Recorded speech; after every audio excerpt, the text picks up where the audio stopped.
Hey everybody, welcome back to my channel. I'm Raven Maureen, and today I'm going to be sharing with you a really cool collab that I did with my friend Chan, who has a YouTube channel made by Chan. And so her and we got together a few weeks back and we talked about our favorite things for 2024. So we are talking about our favorite sewing tools, favorite sewing patterns. We were talking about fashion, we were talking about trends, we were talking about beauty and makeup and a little bit of pop culture as well. And so if that is your thing, if you are into that, definitely check this out and take a look. And I'll see y'all on the other side. I saw that people were doing favorite things of 2023 and 2024, and I decided I wanted to do my own version of the favorite things or wrapped of the year. So I asked my friend Raven, and she said she was totally down.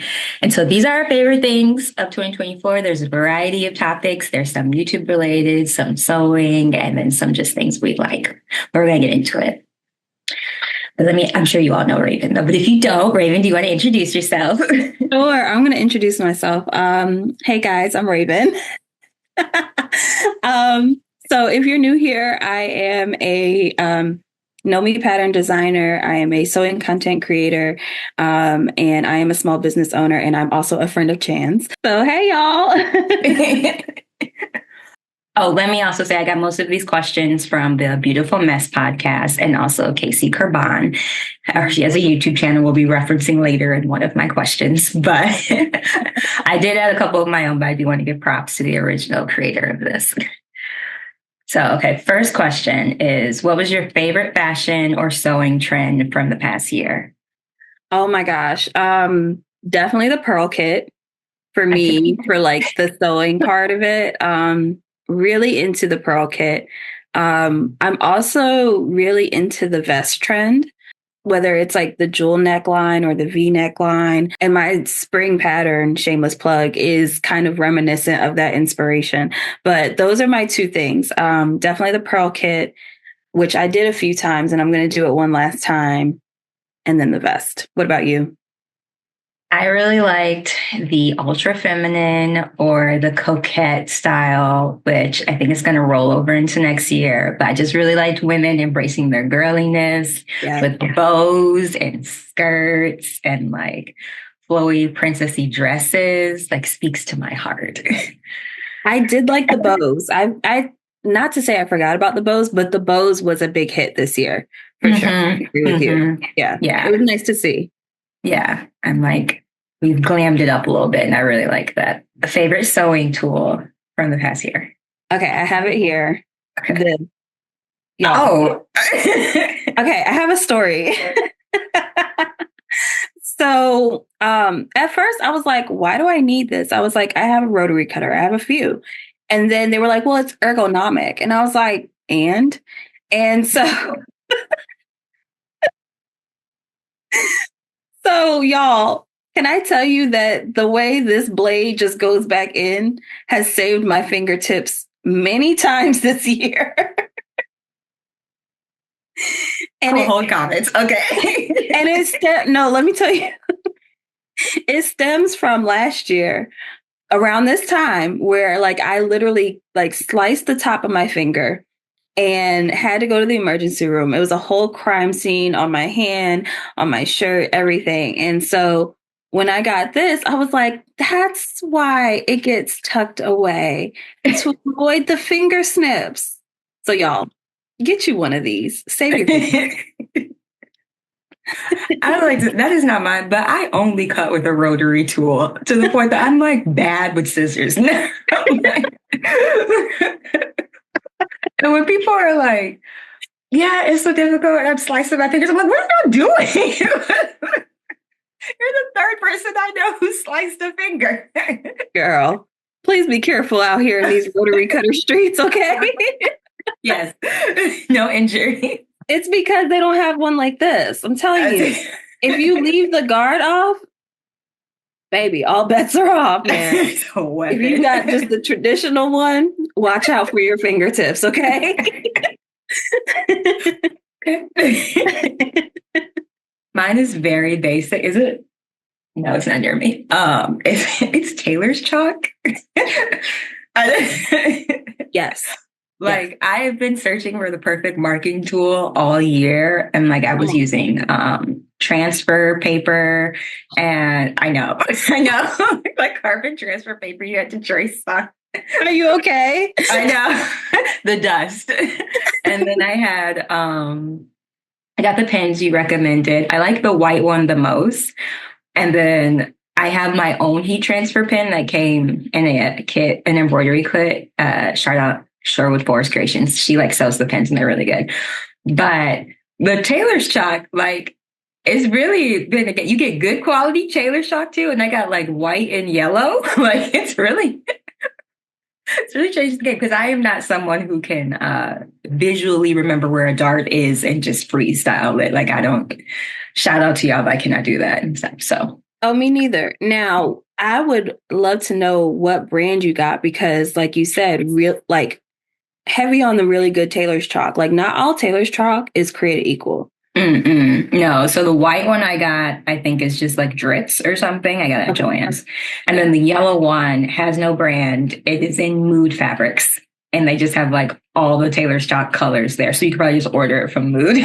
So doesn't come in a case either. It's like sitting at the front counter and whatnot. Wow. But man, I can tell the difference when I go like, I'm like, this is nice. Ooh, a favorite thing you made this year. Flapper dress, hands down. Oh yeah, that was pretty. I love my flapper dress a little too much, you guys. Like, Do you wear it all the time? I don't wear it all the time, but it's still hanging up because I'm just like, she's so pretty. I had probably the most fun making that. Um, and I feel like it was like a really big moment to be very creative. And I would say like in the year of 2024, it was like my year was heavy on the deadlines because it was like my first year as a Nomi designer. So there were a lot of things a lot of rules and a lot of deadlines that I really had to stick to and adhere to in order to create products and whatnot. And so with the flapper dress, it was like a really big sense of freedom for me for some reason to just be completely creative like that. I liked it, y'all. She was so excited when she told me she was going to make it. I was very excited to see that. Super excited, y'all. What about you? Mine is something I have not posted on my channel because, well, you've seen it though. It is this blue and white polka dot dress I made when I went to Vegas. And I haven't posted it because I've made a version of this dress, I think twice on the channel now. So like we don't need to make it again. Okay. But yeah. It's beautiful though. Yeah. It's just like a strapless bodice with like a half circle skirt tier and then the most gathers I've ever done. I'll probably pop in a pic. But like it was so fun to wear. I love a gown moment and like it was so fun to wear. And I never wear polka dots, but I thought it would be fun to do something different. And I wore it to the club and I had a good time. And it's just a fun dress. I love this dress on you. I did see this, y'all. I just when she said the polka dot dress, I was like, yes. And I love that, like, this is gonna sound really odd. I love that the polka dots were in really great proportion with the design. Does that make sense? Am I like nerding out too much right now? I pay attention to these things, so I know what you're talking about. Yeah. Yes. Yes, I like big prints if you're going to do a big dress and whatnot. I find a lot of polka dots are small, and so it's hard to have that visual impact. But yes, that was their favorite dress. Okay, favorite pattern release from the past year. Oh my gosh, you guys already know what I'm gonna say. Plug your brand, girl. Okay, Nomi Pattern 2104. Shout out you, okay? Yeah, hands down, my favorite pattern release of this year. Okay, tell them about it in case they haven't seen it. Tell them. So it is a women's tuxedo pants and blouse, and I love this pattern. It's definitely androgynous. It's giving, like old Hollywood glam. I really love this and I love seeing everyone's version of it. And if you've made it, please make sure you tag me so I can see because I'm pulling inspo and I'm like, oh, I'm going to do that version. I'm going to do that version. But I just love this. And it was something that I had in my brain for a while. And to put pen to paper and to see it come to fruition in a 3D moment. Is wonderful. So I'm really, really, really excited about the release of that, and I'm just excited for the creativity that is coming out of that. It's funny you say that because I'm a member of Gertie's Patreon, and one of the perks for my tier is she does a quarterly magazine. And so one of the themes for this one, for like New Year's, was women in tuxedos. I immediately thought of you. I immediately was like, look at Raven. Stuff. I'm like, she made one with the Patreon patterns, but I saw that. I was like, look at y'all on trend, ahead of the curve. Yeah. It's very good. Now, mine, you would know better than me. I think this came out this year, but I'm not totally sure. Oh no. It's either spring this year or winter last year. Okay. It's the Vogue, what is it? Vogue 2002. Vogue 2004. Vogue 2004. I was like, that doesn't sound right. It's the Zimmerman dupe dress that they have made with like, okay, yeah, that has like the trim and like they have a long and a short version and whatnot. The side story about this is I bought the fabric, I bought the trim, I just have not made the dress yet. Okay. I just haven't had the time to make it. But no, I know exactly the one you're talking about because I think it's really, really pretty. And it is a Zimmerman dupe. And I've seen a lot of great versions of it. And I know you're going to do it justice because you love Zimmerman anyway. So Yeah. I will make it next year. I was like, you have everything except the time to do it. That dress is a beast to make, but yeah, I'm excited. Yes. All right. Favorite YouTube channels? You go first. Okay. Okay, I could not pick one. That's why I was like, you go first. I have 4. Okay. And also, so I don't watch that many sewing YouTubers and whatnot. I probably watch maybe like 5. I'm much more of a artistic creative blogger watcher person. Yeah. So, or like small business owner. So my first one is Casey Kerban. She is a woman who lives in Jersey City, but she works for NBC and like the Today Show and stuff. So she makes like mostly blogs, but like shows content about like how she got into social media, and she's like their social media manager, and like Christmas in New York and stuff like that and whatnot. So she's just a fun, cozy watch. And then I have Monica Razik, who she is a small business owner, and she makes like scrunchies and candles and tote bags and whatnot. And she also lives in New York City, but she's currently doing the Bryant Park Winter Market. I don't know if you've ever like heard or seen of that. It's like a 52-day craft Christmas market. And so she showed behind the scenes of like preparing for the market and like the booth fee and like how she's doing every day. She had to pay $10,000 booth fee for like, she said she's already made it back. That's the thing. She made it back within the first couple of weeks.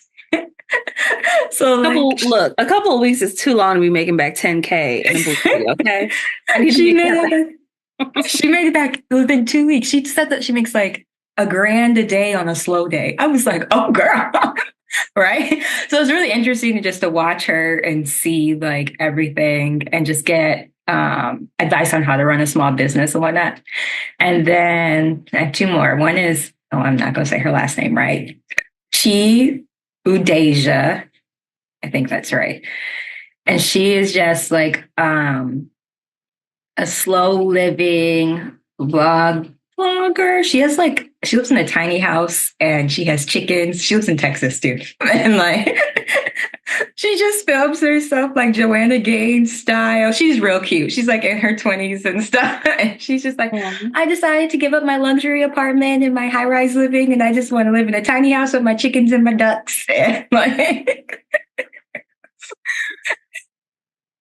and then the last one's similar to her, which is by Rachel Bird, but she lives in the Cotswold, and she's also like a slow living cottage. She doesn't have chickens or ducks, but like she knits and she sews, and just She's like, yeah, I'm making sourdough today and taking my, I know, like taking my dog for a walk.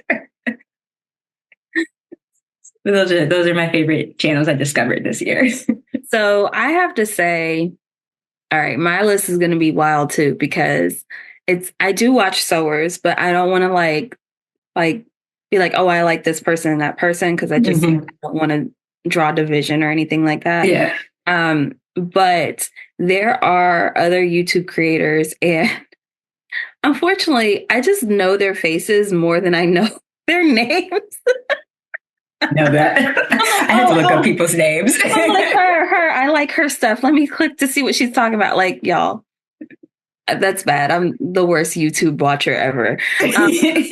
So the first one is it's a travel guy. His name is well, he goes by the Ship Life, and he has another channel called Jay the Nomad. And if you love cruising, then you have probably run across his channel before. When he first got started, and this was probably like the worst time you could ever start a cruising vlog, he got started in 2020. So like he used to work on like NCL and all these different cruise lines, and he started doing content about what it's like to work there. And then he moved on to like, hey, you know, because he lives in like Tampa, so it's nothing for him to hop on a cruise, and so he used to do a lot more of like, I'm going on this cruise and that cruise and stuff, and now he's like really big where a lot of his newer content is more about like cruise news, but I really enjoyed when he was like doing more travel vlog stuff.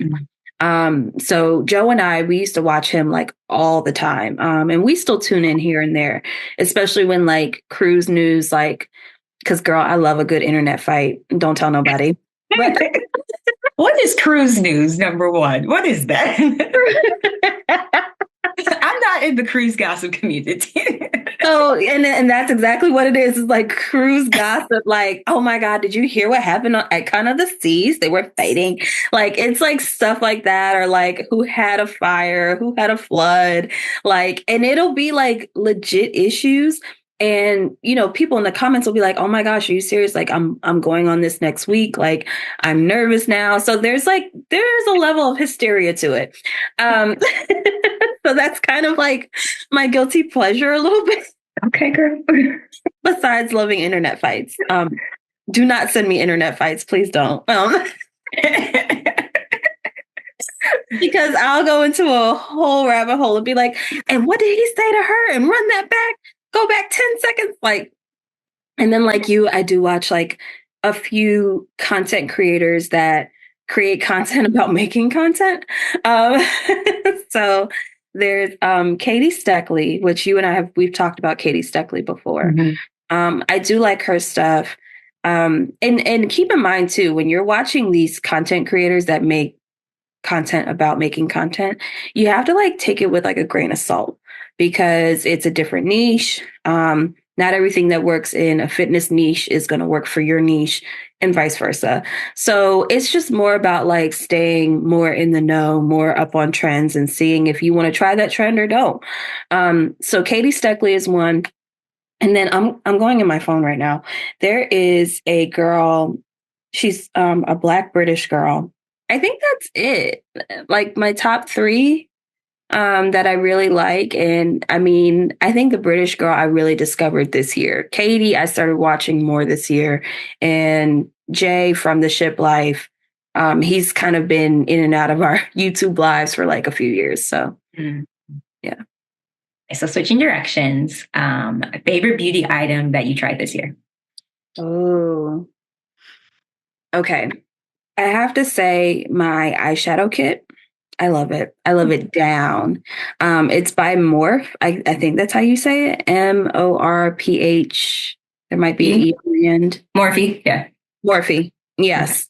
I just love it. I love the pigment. It really picks up, and I'm wearing it right now. So, I really love how much it picks up the color, and then it stays on like all day. So I've been wearing this for the majority of the year, I think, and it wasn't that expensive either. I want to say because it's like a kit of like maybe 9 or 10 shades. It might have been under $20. They have good stuff. Morphe's been that girl for a little bit. Yeah. Mine is the shampoo and conditioner that my hairstylist recommended to me. It is called Inner Sense Curl Memory and Color Radiance Shampoo and Conditioner. Mm-hmm. And it has just, yeah, I am someone who shampoos every time I wash my hair. And I wash my hair about twice a week. And it just gets it clean. The curls are popping afterwards and whatnot. And I have been struggling to find good hair products. And like, this has been a game changer for me. It is not cheap. Let me just, if you all go buy it, it's not, I think it's like $20 to $30 a bottle, but it is worth it for me. Mm-hmm. Best budget find under $20. Oh, goodness. Oh, do you have one? Mm-hmm. Go ahead. Okay, it is this. It is Aquaphor. But not the lip treatment, the healing ointment, which I use for my lips. It is the best like lip balm I have ever used. And I felt like it was good because you can use it. Can you say NIPPLE on YouTube? I don't Okay. think so. It is NIPPLE cream also. And I was like, it's good enough for cracked those. It's good enough for my lips. Lasts the longest. And I think the 2-pack is like $7. So I discovered Aquaphor when I got sunburned. This was, I mean, we're going on 10 years ago at this point. I had a really bad sunburn on my forehead, and I thought that my forehead was never going to be the same. Like, I was super dramatic about it. I was like, oh my God, I have a 3rd-degree burn on my forehead. Like, it's never going to be the same. And someone told me to use Aquaphor, and life-changing. So it also burns too. Yeah, that's what it's made for. Not for my lips. There we go. Yeah. Yeah. Yes. Game changer. Under $20. Oh my gosh. I'm looking around my room right now. You got any new snacks that you like? Yeah, Joe and I, so favorite thing under $20 is going to be food. That's fine. Joe and I, we discovered this black truffle dip at Aldi. Mm-hmm. Y'all, it goes good with chips, veggies, like little carrot sticks. It's so good. It is so good. Please try it. If you like black truffle, just try it. If you love truffle oil, just try it. You like truffle? I do like truffle. Ooh, a favorite splurge that was so worth it. Hands down, my DJI camera. Hands down. Yeah, she is nice.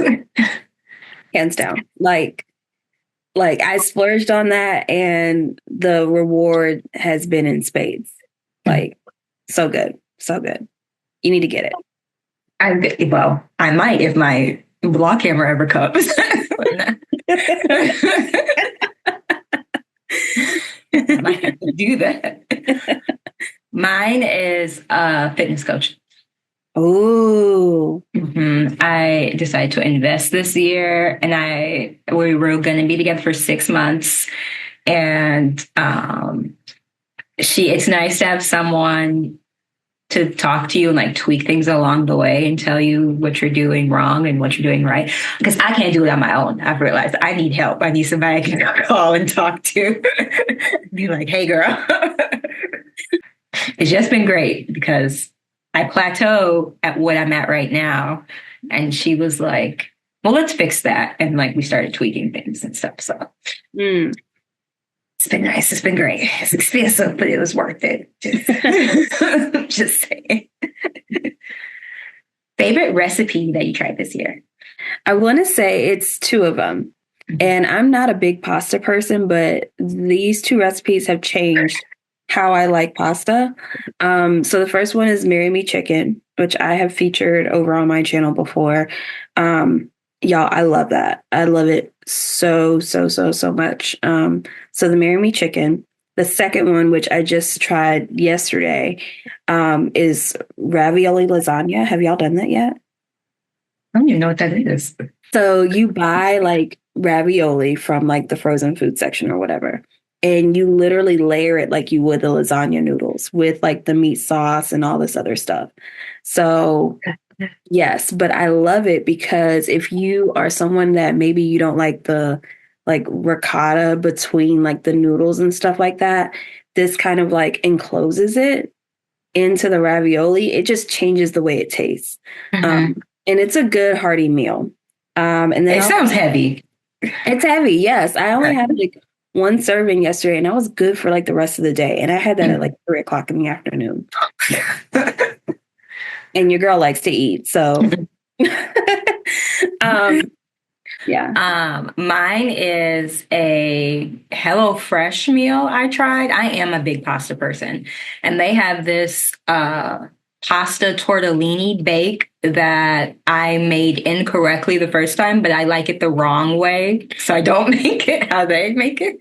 But it's basically because I'm allergic to everything, so I have to use like dairy-free and gluten-free tortellini, but it still slaps with like ground beef and it has like tomato paste, and you're supposed to use cream cheese, but I use sour cream. And like you just let it like cook on the stove, and the tortellini bakes or cooks in the ground beef saucy mixture and whatnot. And it is just, it's very good and whatnot. And like it's a little spicy because there's red like cayenne pepper in it and stuff. Yeah. Mhm. Ooh, I don't even know if you listen to podcasts, but favorite podcasts from this year. Oh my gosh. So I don't necessarily listen to podcasts. When I do, it is typically like a news podcast. So like I guess I'm really about to like show my nerdness a little bit here, but I will listen to listen NPR. Yeah, Okay. NPR. You guys caught me. You caught me. I believe in geek chic, okay? I support it. I believe in being informed, okay? Same.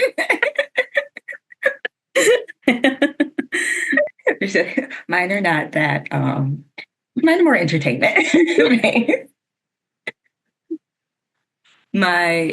So the podcast that this is based upon, A Beautiful Mess. That's one of my favorite podcasts. Were you familiar with their blog? Had you ever heard of them?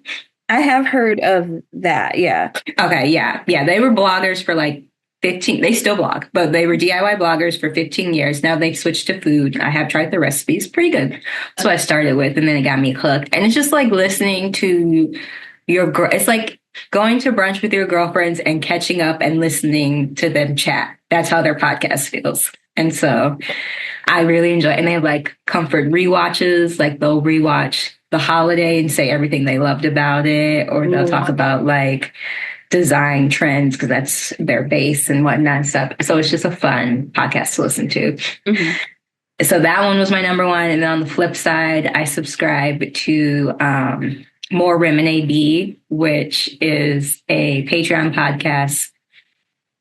I found them because they have one called Rosecast on Spotify, which is, imagine like two bros giving sportscaster type feedback on The Bachelor and Bachelorette.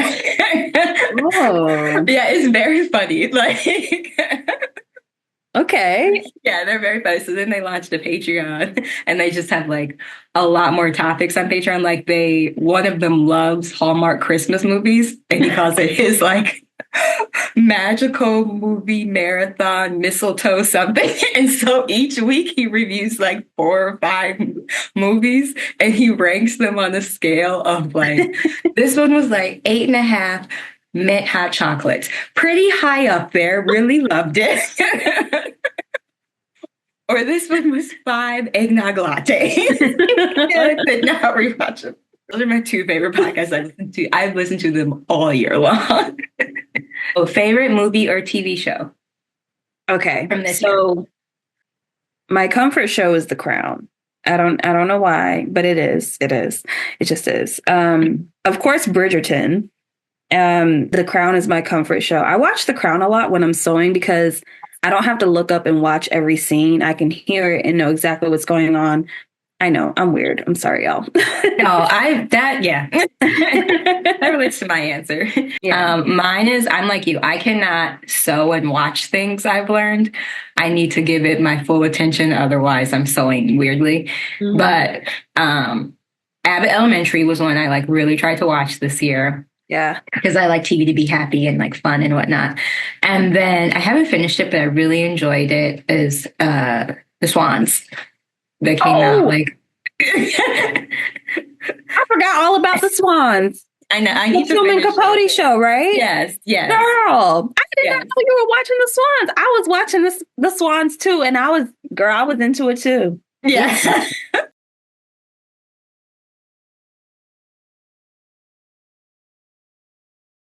Yeah. But no, the Swans, I totally forgot about the Swans. The Swans was a good show. It's a Hmm. really good show. Yeah. Yeah. If like whoever's watching, if you like things about just like the upper echelons of society, things happening on the fringe, but not really on the fringe, and it's kind of like living history in a way. Hmm. Um, if you're a Truman Capote fan, if you know anything about Lee Raswell and Jackie Kennedy, That's what I was about to say. If you like Lee yeah, Raswell, the Kennedy yeah, sisters. yeah. So if you know anything about that, if you're interested in any of those core characters or core people that we've mentioned, you definitely need to watch The Swans for Hmm. sure because it's right there. So Hmm. It's yeah. very good. Hmm. Liked it. Yes, I need to finish that, Yeah. and I will finish the Netflix as well. Favorite album of the year. Oh, I'll just say Cowboy Carter. I don't know if it's my favorite, but it is a good album. Not better than Renaissance. Hmm. I listen. Okay, according to Spotify, mine is also Cowboy Carter. Uh, so I was like, I would do I like I listen to Cowboy Carter more than Renaissance. I will Really? say. Okay. Okay. Yeah, yeah. So I just liked it the most. Yeah, it was a good album. Liked it. Listened to it a lot. Not a lot of skips for me. See, Renaissance has like zero skips for me. Cowboy Carter, like it's got a couple, and I'm like, oh, okay, yeah, like we can skip past that. And it's also to me, it's a moodier, darker Hmm. album, Hmm. and so like I have to like ask myself, do you want to cry in this moment, or would you rather Yeah. just feel joy? I understand that. I understand. So that's why there's more skips for me on that album. Just I that's the understand. only reason why. Yeah. In that same vein, favorite song of the year. Oh my goodness. Come back to me. Okay.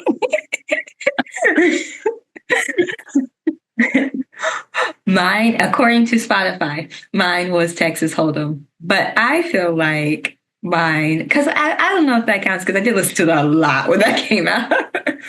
I know it's the data, but I feel like mine is also Joy by Bastille. Have you heard that song?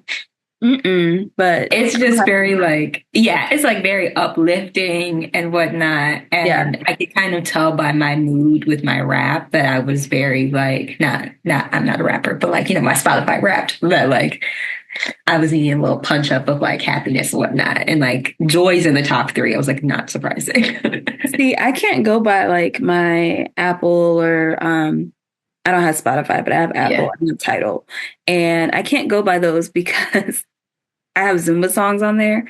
Oh, So yeah. if I'm listening to them over and over again, it's like because I'm like trying to get a dance down or Hmm. because I am like into a certain song at any given moment. And so, yeah, hmm. All of my look, you go through my top and it's like all Zumba songs. Um, so I feel like this is gonna be a bad answer. um, It's okay. Safe space. right? Okay. So one song that I feel like was like really just like on my mind a lot, and I actually came up with like a Zumba dance for it and stuff, was Canned Heat by Jamiroquai. And if you know the song's been featured.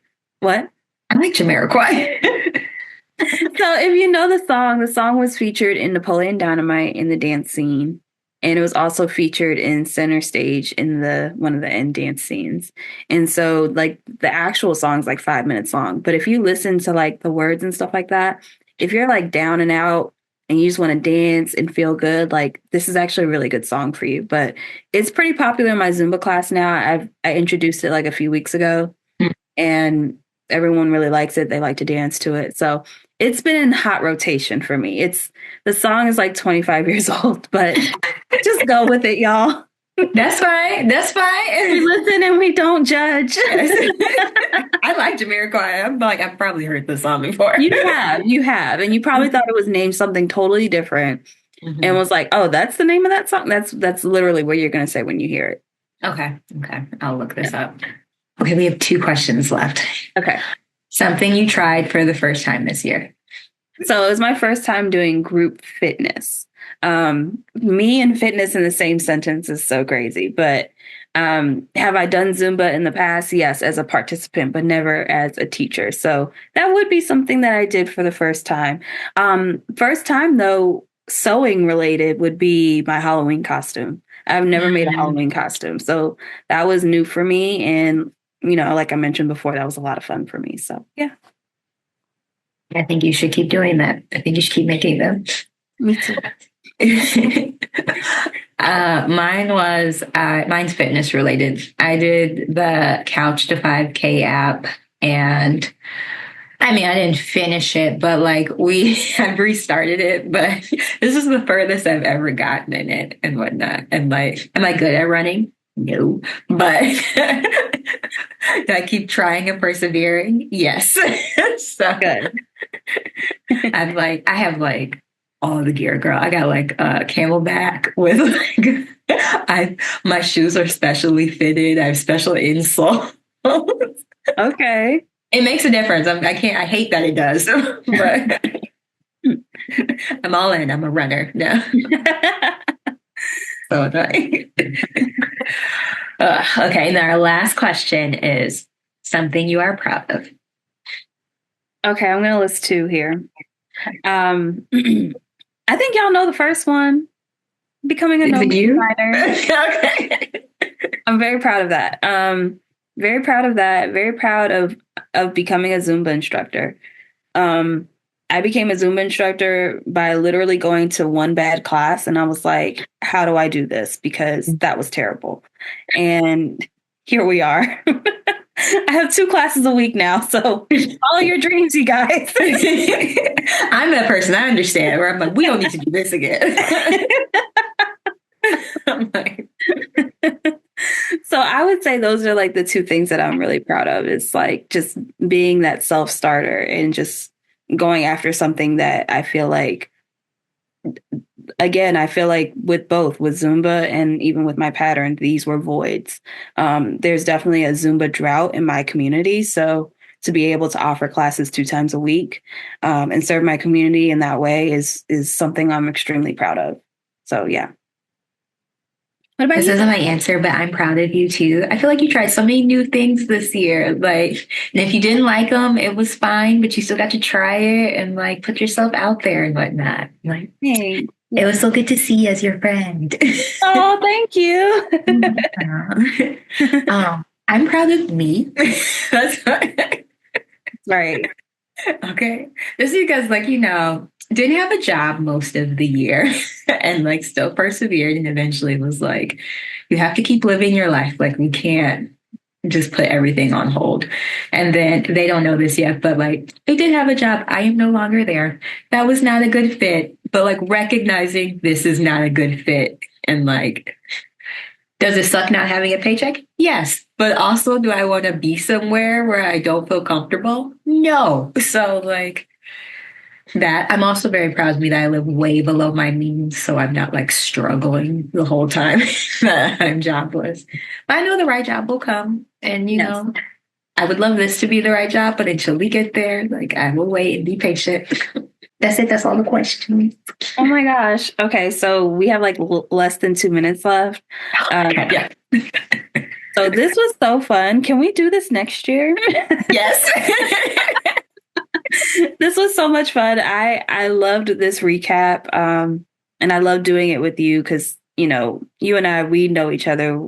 We're always talking. And I feel like just to bounce these ideas off each other in this forum is nice to have. So, yeah, definitely. Thank you for inviting me. You're welcome. Yes, thank you for doing it with me. Of I course. haven't like fully thought it out, but I was like, we should do some 2025 predictions with each other. Like that would be fun.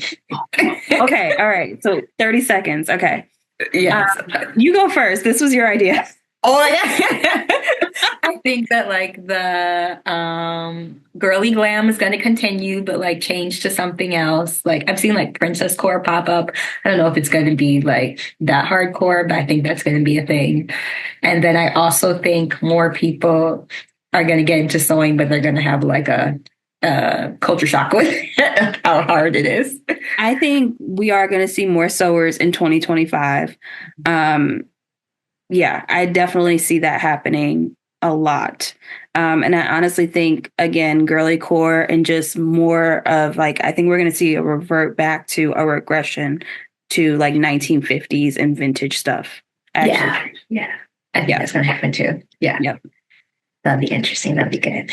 Cool. All right. Well, thanks for doing with me, girl. You have a good rest of the day. All right. You too. See you later. Bye. Bye.